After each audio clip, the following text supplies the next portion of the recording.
उन लोगों में से कुछ लोगों में से हूं जो राजनीतिक सामाजिक तौर पर पहले दिन से कह रहे हैं कि हम बिल्कुल शराबबंदी के विरोध में हैं। हमारा बस चले तो 48 घंटे में शराबबंदी को यहां से हटा देंगे। क्यों? इसके 3 वजह है। शराबबंदी के जरिए आज तक दुनिया में, सिर्फ बिहार और भारत में नहीं, पूरे दुनिया में कहीं इस बात का प्रमाण नहीं है कि शराबबंदी के जरिए किसी समाज का आर्थिक सामाजिक विकास हुआ है। इस दुनिया में कहीं ऐसा प्रमाण नहीं। अगर होता तो दो दुनिया में अग्रणी देश हैं जो स्कैंडिनेवियन कंट्री हैं, वेस्ट के यूरोपियन देश हैं, अमेरिकन देश हैं, उस सब जगह शराबबंदी लागू होता। उन लोगों ने लागू क्यों नहीं किया? क्योंकि इस बात का कोई प्रमाण नहीं है। दूसरी बात, लोग ये बताते हैं कि गांधी जी ऐसा चाहते थे कि शराबबंदी लागू हो। बिल्कुल ये बात सिरे से खारिज करता हूं, गलत बात है। लोगों को भ्रम फैलाया जा रहा है। मैं पिछले 2 वर्ष से नीतीश कुमार को और उनके जो भी लोग भी शराबबंदी के पक्ष में है गांधी के नाम पर, मैंने उनको खुली चुनौती दे रखी है। अगर आप गांधी को पढ़ने का, समझने का दावा करते हैं तो मुझे एक पंक्ति गांधी जी का दिखा दीजिए, लिखा हुआ या बोला हुआ, जहां पर गांधी जी ने ये कहा कि सरकारों को शराबबंदी लागू करना चाहिए। गांधी जी ने ये नहीं कहा। गांधी जी ने शराब को लेकर, शराब न पीने को लेकर एक सामाजिक प्रयास की बात कही है कि शराब पीना बुरी बात है, नहीं पीना चाहिए, समाज को इस दिशा में प्रयास करना चाहिए। उन्होंने ये नहीं कहा कि सरकार को कानून बना देना चाहिए। इसका एक आपको उदाहरण दे रहा हूं।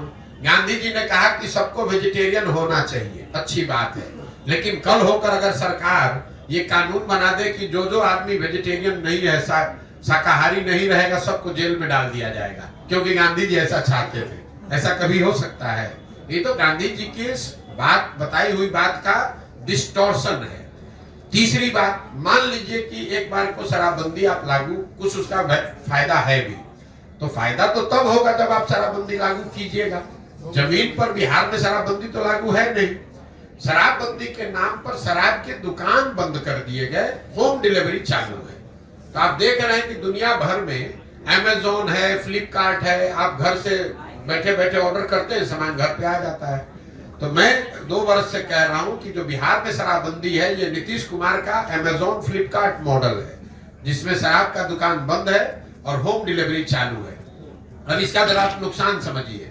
बिहार जैसे गरीब राज्य में शराबबंदी के नाम पर जो ये फसाद खड़ा किया गया है, इसकी वजह से करीब करीब 20,000 करोड़ रुपया का हर साल का नुकसान हो रहा है बिहार की गरीब जनता का। और ये पैसा जा कहां रहा है? ये पैसा जा रहा है भ्रष्ट अफसरों के पास, शराब माफिया के पास, और यहाँ के गरीब जनता का पैसा लूटा जा रहा है।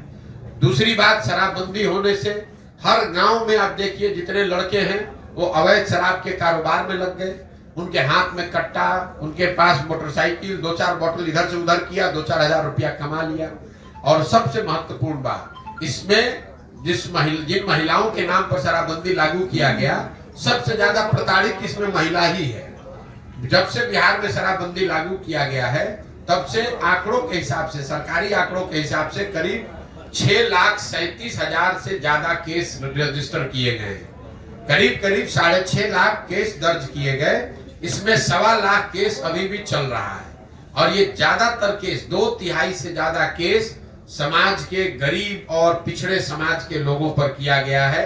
वो लोग जब एक बार केस में पकड़ लिए गए शराबबंदी में, तो उनके घरों की महिलाएं, उनके बच्चे थाने में और कोर्ट में दौड़ रहे हैं और लोग जेलों में सड़ रहे हैं। जो पैसे वाला है वो शराब का धंधा कर रहा है, इससे पैसा कमा रहा है, और जो गरीब आदमी है वो शराबबंदी के नाम पर पुलिस प्रशासन उसको परेशान कर रही है।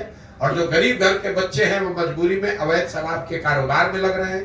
पहली बार बिहार में पिछले 2-4 वर्ष में हम लोग देख रहे हैं कि ये स्मैक और अलग तरह के चीजें शुरू हो गई, जो शराब के नाम न मिलने की वजह से।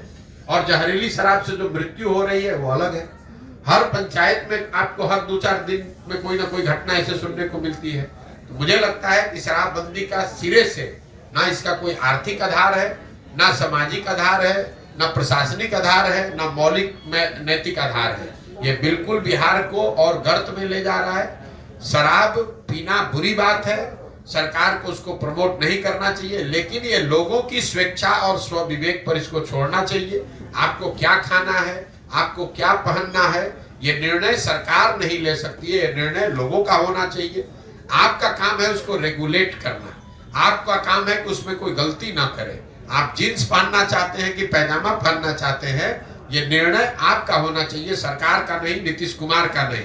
पटना में बैठ के वो तय करेंगे कि आप नाश्ता क्या कीजिएगा और खाना क्या खाइएगा। इसीलिए बिहार की ये दुर्दशा इस आदमी ने करी है।